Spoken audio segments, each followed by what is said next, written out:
그래서 우리 상속세나 증여세법에 의해 증여세에 대해서 간단하게만 좀 말씀드리도록 할게요. 자, 보죠. 여러분들 일단 증여세 계산이 어떻게 되는지는 아시죠? 증여세 재산은 일단 증여 과세가액에서 증여 공제를 해줍니다. 이때 증여이자 과세가격에가 여러 가지들이 있어요. 증여받은 것들은 전부 다 증여세 과세가격에 다 들어가요. 그리고 증여받지 않았지만 증여받은 것으로 간주되는 것들도 있고 증여받은 것으로 추정되는 것들도 있어요. 법률에 보면 굉장히 요건들이 까다로워요. 그래서 하여간 증여로 받았다라고 보는 금액에서 증여 공제를 해주는데 증여 공제가 얼마인지는 잘 아실 거예요. 배우자끼리는 6억 원까지 공제가 되고 직계 존비속 간에는 5천만 원. 근데 미성년자인 경우에는 2천만 원. 미성년자는 2천만 원. 아셨어요? 네. 그 다음에 그 외의 기타 친족은요. 1,000만 원입니다. 거기에 이제 올해 하나 추가된 게 혼인이나 출산 증여 재산인 공제죠. 네. 이제 요게 하나 추가됐는데 아까 1억 5천이라고 그랬었잖아요. 근데 1억 5천이 아니고 1억이라고 그랬었죠, 제가. 그 1억이 뭐냐면 여기는 1억이에요. 1억인데 자녀잖아요, 이게. 내 배우자가 결혼하는 거 아니잖아요. 갑자기? 뭐 이번에 드라마 끝난 것처럼 뭐 내 남편과 뭐 해줘 뭐 이런 거 아니잖아요. 그죠? 예. 그러니까 자녀니까 요게 5천이 지금 들어가 있는 거예요. 그래서 얘랑 합쳐서 1억 5천이라고 하는 거예요. 추가해서. 아셨죠? 제발 그냥 갖다가 1억 5천 이런 거 하지 마세요. 그 1억 5천이 정확히 어떻게 나온 건지는 알고 설명을 해 주셔야 돼요. 예.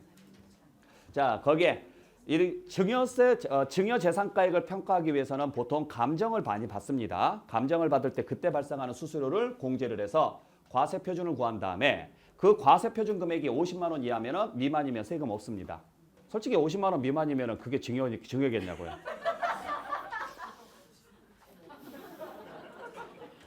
어느 대목에서 웃긴 거예요? 자, 그래서 이제 세율 적용해서 우리가 세금 계산하고 혹시라도 세대 생략해서 만약에 증여가 들어갔다. 그러니까 보통 증여는 본인이 세대별로 간다 그러면 누구한테 가야 돼요? 뭔 아들이냐고 제발 그런 거 하지 마시라고요. 요즘 아들, 딸 했다가는 큰일 나요. 자녀. 근데 자녀를 생략하고 손자녀한테 바로 갔다. 할증과세가 붙습니다. 네, 할증과세가 붙어요. 왜냐하면 자녀한테 준 다음에 그 자녀가 다시 손자녀한테 넘어갈 수 있잖아요. 그러면 증여세 몇 번 나와야 돼요? 2번 나와야 되는 거 한 번으로 끝내는 거잖아요. 그렇죠? 그래서 할증과세라는 게 붙어요. 약 30% 정도가 붙는데 일정 금액 이상이면 40%가 붙습니다. 근데 이게 꽤 셀 것 같죠? 꽤 셀 것 같은데 생각보다 이걸 활용하시는 분들이 되게 많아요. 그러니까 요즘은 경제력은 부모의 경제력을 보는 게 아니라 할아버지 할머니의 경제력을 본다 그러잖아요. 그러면 할아버지 할머니가 자기 자녀한테 재산을 증여를 하는 게 아니라 어차피 너희들한테 재산을 증여를 하고 너희들도 나중에 너희 또 자녀한테 줄 거 아니냐. 바로 줘버려요. 그리고 30% 추가해서 그냥 냅니다. 그러면 한 달이 건너서 내는 것보다 더 적게 나올 수가 있어요. 그건 계산해봐야 알아요. 그래서 이러한 것들을 다 판단을 해보는 거고 만약의 경우에 뭐 이런 일은 벌어지면 안 되겠지만 자녀가 먼저 죽었거나 그럴 수 있잖아요. 불의의 사고로 먼저 죽었거나 아니면 자녀가 법적으로 증여를 받을 수 없는 상태, 즉 구속이 되어 있는 상태이거나 그러면 그때는 손자녀에게 주더라도 할증이 안 됩니다. 이걸 대습상속이라 그래요. 대습상속, 대습증여, 대습상속, 상속세도 마찬가지예요. 그런 식으로 가고 나중에 이제 뭐 세액공제, 신고세액공제라든지 이런 거 3% 정도 신고를 하게 되면 세액공제 받을 수 있고 그래서 최종적으로 납부할 세액을 구하는데 자 일단 우리 증여재산 중에서 그냥 내가 받은 재산은 상관없어요. 받은 재산은 뭐 일정 기간, 증여 평가 기간 내에 평가한 금액을 가지고 그대로 계산을 하면 됩니다.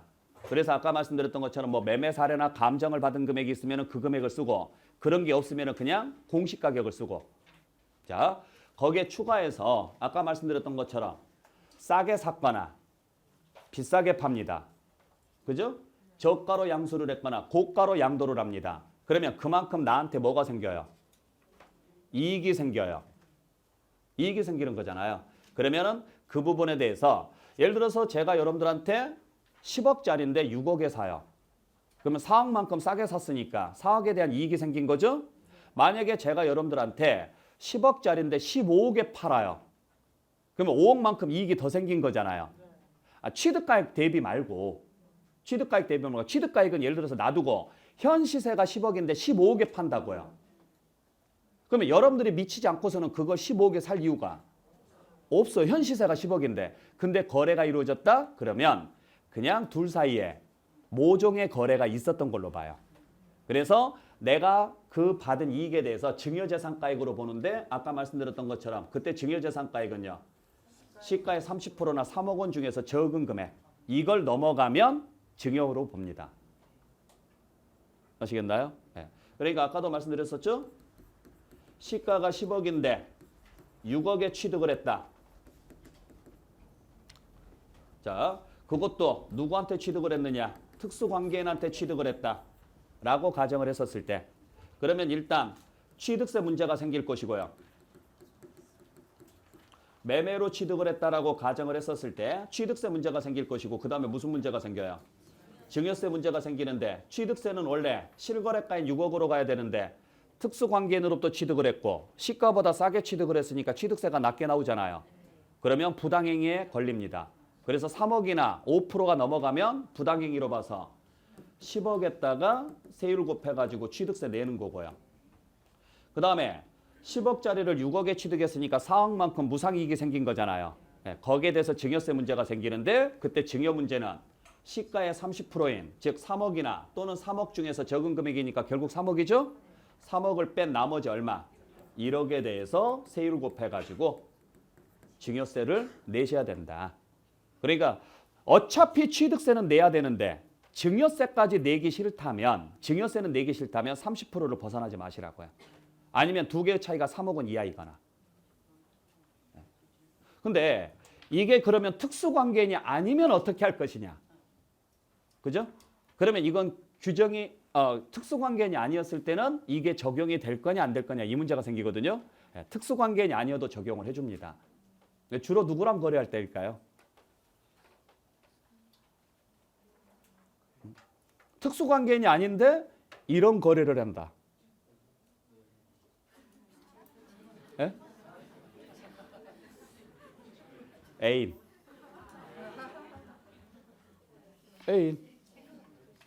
안 그래요? 진짜 이런 거래가 많아요. 그러니까 내가 자금력이 돼요. 자금력이 되고 가정도 있는데 사랑하는 애인이 하나 있습니다. 예를 들어서. 그러니까 뭐예요? 생활비를 주는 사람도 있고 아니면 그냥 부동산을요. 싸게 넘겨준단 말이에요. 야, 너 살아. 이렇게. 꼭 거기서 그런 탄성이 충분히 나올 수 있어요. 인정합니다. 자, 그렇게 해서 넘겨줬다. 그러면 애인하고는 특수관계인이 아니거든요. 그렇잖아요. 아무런 접점이 없는 거. 만약에 애인하고 특수관계이면 이건 족보가 이상하게 꼬여요. 그리고 특수관계인이 아니란 말이죠. 그랬을 때도 자 적용을 하는데 이때는 30%만 봅니다. 30% 이상이면. 그러니까 예를 들어서 20억짜리인데 시가가 20억짜리인데 이걸 얼마에 거래하느냐면 16억에 거래를 해요. 16억에. 자, 그러면 20억짜리를 16억에 거래를 하더라. 자, 이게 만약에 특수관계인과 거래를 한 경우라면 증여 문제가 생겨요, 안 생겨요? 생겨요. 그죠? 왜? 자, 이게 지금 특수관계인과의 거래라면 두 개의 차이 얼마? 4억이 30% 또는 3억 원 이상이 돼야 되는데 시가의 30%면요. 6억입니다. 6억은 안 넘었죠. 20억에 30%니까. 근데 얼마는 넘었어요? 4억은 넘었으니까 증여 문제가 생깁니다. 얼마에 대해서? 1억에 대해서 증여 문제가 생기는데 만약에 특수관계인이 아니에요. 예를 들어서 그러면 두 개의 차이가 4억인데 그죠? 30%를 넘었어요? 안 넘었어요? 안 넘었잖아요. 그러니까 이건 증여 문제가 안 생기는 거죠. 특수관계 아니면 시가의 몇 프로가 넘어갔을 때만 30%에 넘어갔을 때만이에요. 3억 원 이상일 때가 아니고. 그러니까 특수관계인은 3억 원, 시가의 30%나 3억 원 중에서 적은 금액을 넘어가면 증여 문제가 생겨요. 특수관계인은. 근데 특수관계인이 아니면 시가의 30%만 안 넘어가면 증여 문제가 생기지 않습니다. 머릿속이 복잡하신 분들이 있을 거예요. 우리 애인한테 이걸 얼마에 줘야 될까? 자, 그 다음에 뭐 여러분들 아마 잘 아시는 것처럼 자력으로 재산을 취득하기 보기 어렵거나 자력으로 채무를 상환했다라고 보기 어려운 상황, 이런 금액들은 전부 다요. 증여로 추정해서 증여재산가액에 포함을 시킵니다. 아시죠? 네. 뭐 그 내용은 뭐 어려운 내용은 아니니까. 그래서 그때 다 입증할 필요는 없어요. 다 입증할 필요는 없고 그 금액의 20% 또는 2억 원 중에서 어떤 적은 금액, 요 금액에 미달하면 그때는요 입증 안 해도 돼요. 미입증 금액이. 그러니까 예를 들어서 1억 원이다, 10억 원이다라고 가정을 해볼게요. 그러면 요 10억 원 가지고 예를 들어서 아파트를 하나 샀습니다. 이 사람이. 근데 세무서에서 보니까 이 사람은 이 10억짜리 아파트를 살 만한 능력이 안 돼 보여요. 그러면 입증하라고 소명자라고 나오겠죠? 그래서 은행으로부터 대출받은 돈 얼마, 그 다음에 내가 그동안에 뭐 주식 투자해서 번 돈 얼마, 따로 꼼쳐놓은 돈 얼마, 이런 것들을 해서 입증을 했어요. 그래서 입증을 얼마를 했느냐? 9억을 했단 말이에요. 그러면 미입증 금액이 얼마가 남아요? 1억이 남죠? 그러면 요 1억 부분을 증여로 볼 거냐 말 거냐. 자, 요 미입증 금액이 증여가 되느냐 안 되느냐는 자, 상환 금액, 자, 재산 취득가액 10억짜리를 취득했잖아요. 여기에 20%면 얼마예요? 2억입니다. 또는 2억. 어떻게 딱 또 정확히 떨어졌죠? 자, 그러면 20%니까 2억이죠? 2억보다 미달했죠? 요건 입증 안 해도 된다고요. 만약에 넘어가면 그때는 증여세 문제가 생기는 거고. 그러니까 이 사람이 만약에 7억을 입증을 했어요. 그럼 미입증 금액이 3억이잖아요. 그러면 2억을 넘었죠? 그러면 3억 전체가 다 증여재산가액으로 포함이 되는 거예요. 3억 전체가. 뭐 그 정도 여러분들께서 보시면 되고. 자, 그 다음에 아까 말씀드렸던 것처럼 증여재산공제. 배우자는 6억. 그 다음에 직계존비속은 5천. 미성년자는 2천. 나머지 6천 이내 혈족이거나 4천 이내 인척인 경우는 1,000만 원입니다. 뭐 요건 이제 기본적인 내용이니까 뭐 여러분들께서 그냥 참고로 보시고. 자, 그러면 이제 여기서 문제는 예를 들어서 그 장인이 사위한테 줘요. 얼마까지 공제받을 수 있어요? 그래요, 1,000만 원이에요. 너는 내 아들이야 이런 거 믿지 마세요. 시부모가 며느리한테 준다? 1,000만 원입니다. 그건 그냥 기타 인척이에요. 이해되셨죠? 네. 그것도 괜히 뭐 직계 좀비속이네 어쩌네 저쩌네 그런 거 하지 마시고요. 자, 그 다음에 10년 이내 동일인으로부터 재차 증여를 받은 경우에는 이전 증여분을 합산해서 정산을 하도록 돼 있어요. 근데 여기서 이 동일인이 어디로 들어가느냐면 동일인이 배우자까지는 들어가요. 배우자까지. 그러니까 예를 들어서 아버지로부터 5천만 원을 받았습니다. 아버지로부터. 그러면 아버지로부터 5천만 원을 받았으면 나랑 아버지 관계는 직계 좀비속 관계니까 5천만 원 공제가 가능하죠? 그리고 또 엄마로부터 5천만 원을 받았어요. 그러면 동일인으로 봐서 1억으로 잡아요. 1억으로 잡아서 5천만 원을 뺀 나머지 5천만 원에 대해서 10% 계산해서 500만 원 세금 내셔야 되는 거예요. 이러한 식으로 지금 간다라고 보시면 돼요. 그러면 만약에 아버지로부터 5천만 원을 받았어요. 그리고 할아버지로부터 5천만 원을 받았어요. 자, 그래서 한번 보죠. 예를 들어서 아버지로부터 1억을 증여를 받습니다. 내가 성년인 자녀가 받았다고 쳐요. 아버지로부터 1억 원을 증여를 받게 되면은 자, 1억 원이 과세 표준이 됩니다. 그리고 자녀니까 5천만 원 공제해서 과세 표준이 5천만 원 나오고 10% 계산해서 500만 원에 대한 세금을 내시면 돼요. 그리고 신고를 하게 되면 세액 공제 30%를 하기 때문에 485만 원, 15만 원 공제해서 485만 원 세금 내시면 돼요. 그리고 10년 안 돼서 다시 할머니로부터 받아요. 1억 원을. 10년 안 돼서. 그러면 할머니는 나한테 직계 존속이 아니에요. 그럼 도대체 할머니가 직계 존속이 아니면 남이에요? 배달 도대체 드라마를 어디까지 보시는 거냐고요. 나 저분들은 도대체 어느 포인트가 웃긴지 모르겠는데. 자, 할머니도 나한테는 직계 존속입니다. 근데 동일인은 아니에요. 그러니까 합산은 안 해요. 합산은 안 하는데 이미 앞에서 직계 존속으로부터 5천만 원을 공제 받았죠. 그러니까 할머니로부터 받을 때는 못 받아요. 자, 직계 존속으로부터 증여를 받았을 때 10년 동안 5천만 원만 받을 수 있는 거예요. 10년 동안. 그러면 이분도 나한테는 직계 존속, 이분도 나한테는 직계 존속. 다 직계 존속이에요. 부모, 조부모, 증조부모 전부 다 나한테는 직계 존속이라고요. 위로 올라가면. 그러면 직계 존속으로 받았으니까 전체 합쳐서요. 5천만 원만 공제를 받되 이 두 개를 합치지는 않는다고요. 증여 재산가액을. 그러면 여기 따로 세금 계산하고 여기 따로 세금 계산해야죠. 세금 계산하는데 할머니로부터 넘어왔으니까 세대 할증이 됐죠. 그죠? 세대 할증이 됐으니까 30% 추가해서 계산하게 되면은 1260만 원 나옵니다. 근데 그게 아니고 엄마로부터 받았다.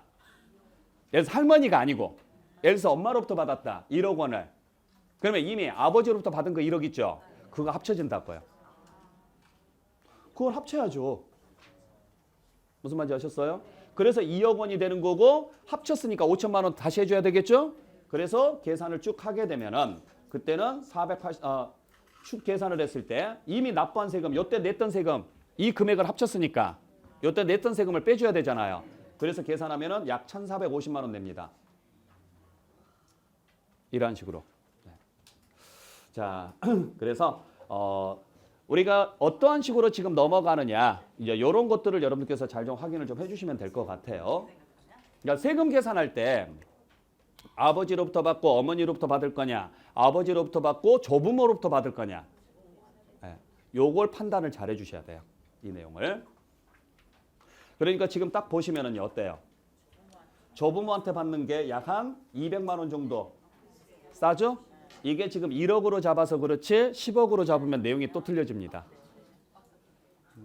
제발 좀 받았으면 좋긴 하겠는데 그렇대요. 네.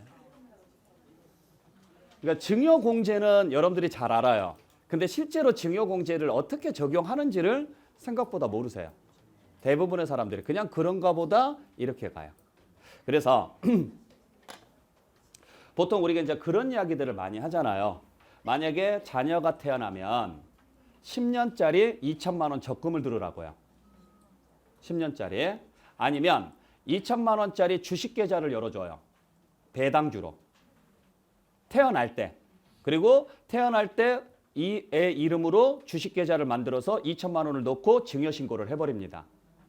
그리고 10년 동안은 놔둬요. 그동안에 받은 뭐 세뱃돈이나 용돈 이런 것들 사회 통념상 인정되는 금액까지는 증여로 보지 않으니까.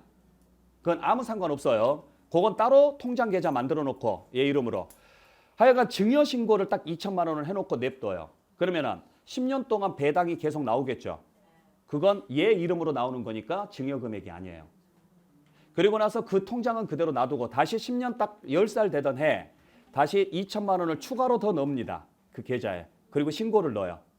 그러면 또 역시 증여세 문제가 안 생기겠죠?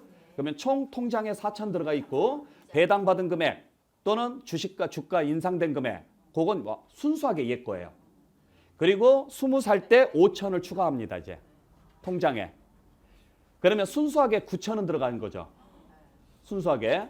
자, 9천 들어가 있고 그 다음에 나머지 거기서 뭐 배당받은 금액, 이자 나온 금액 또는 주가 인상으로 인해서 발생하는 금액들 토탈하면 얼마가 될지는 몰라요. 솔직히 말해서 20년 동안 애플 주식을 사놨는데 어떻게 될지 모른다는 이야기예요. 그죠? 네. 그래도 그냥 단순 계산하더라도 1억 원까지는 입증이 가능합니다. 1억 원까지 입증 가능하죠? 그리고 30살 될 때 다시 5천을 줍니다. 그러면 1억 5천은 순수하게 1억 5천은 얘 재산으로 무조건 만들 수 있고 그 외에 사회통념상 인정되는 각종 용돈 등도 모아놓으면 꽤 커요. 생각보다. 예. 요것도 합치게 되면 나중에 이 자녀가 30살 넘어서 집을 산다거나 했었을 때 소명하라고 하면은 이 자료들을 내시면 돼요. 그러니까 이런 걸 미리미리 준비를 해놓으시면 돼요. 물론 나 먹고 죽을 것도 없다고 하지 마시고. 그게 맞죠. 그리고 20살 때까지는 얘한테 이런 돈이 있다라는 거 이야기하시면 안 되고 무조건 달라 그러니까.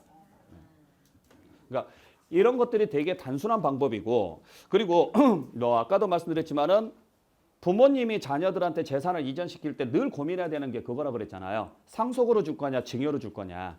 근데 재산이 그 상속세는 최소 얼마까지는 공제가 되는지 아시죠?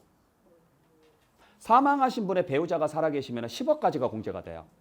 상속재산은 10억까지가 공제가 되고 사망하신 분의 배우자가 안 계시면 5억까지 공제돼요. 최소 금액이. 그러니까 만약에 내 재산이 10억이나 5억이 안 된다. 그러면 고민할 필요는 없어요. 아셨나요? 예. 그냥 상속으로 가는 게 최선이에요. 상속으로 가는 게. 근데 그게 넘는다. 그러면 미리미리 자녀들한테 증여를 해 주시라고요. 10년 계획을 세우셔야 돼요. 10년 계획을. 왜냐면 상속세 범위 안에 10년 이내에 상속인에게 증여한 재산 있잖아요. 그거 다 상속세 가액에 포함돼요. 그러니까 예를 들어서 내 재산이 50억이 있다. 50억 있는데 나중에 자녀한테 50억을 주게 되면 세금이 너무 많이 나올 것 같으니까 미리미리요. 한 5억씩에서 미리미리 증여를 해놓는단 말이에요.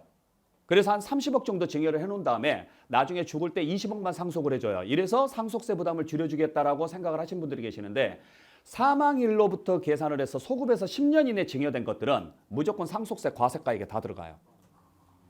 그러니까 10년 전부터 미리 증여가 들어가야 되는 거예요. 10년 전부터. 그러니까 우리 가끔 뉴스에서 보시면 그런 이야기들 나오잖아요. 뭐 미취학 아동인데 벌써 주식이 한 20억 된다. 그죠? 뭐 금수저다 뭐 이런 이야기들 가끔 나오죠? 그분들이 미리미리 재산 증여한 거예요. 그러니까 그분들은 지금 뭐 삼성 같은 경우 잘 아시다시피요. 상속세로 지금 얼마를 내야 되냐고요. 삼성 기업 다 팔아야 돼요.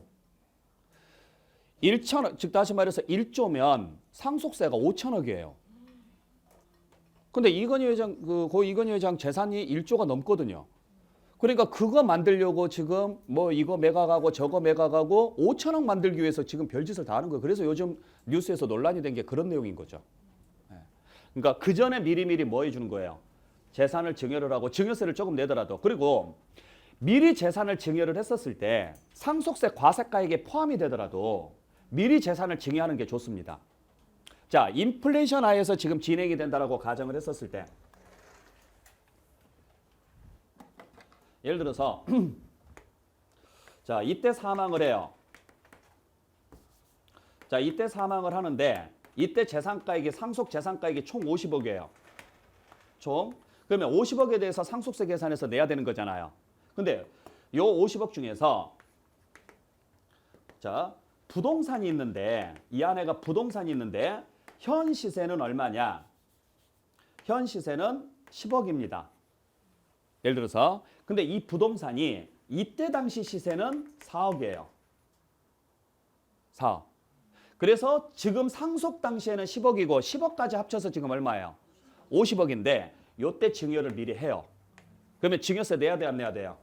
내죠? 근데 이게 10년 이내예요.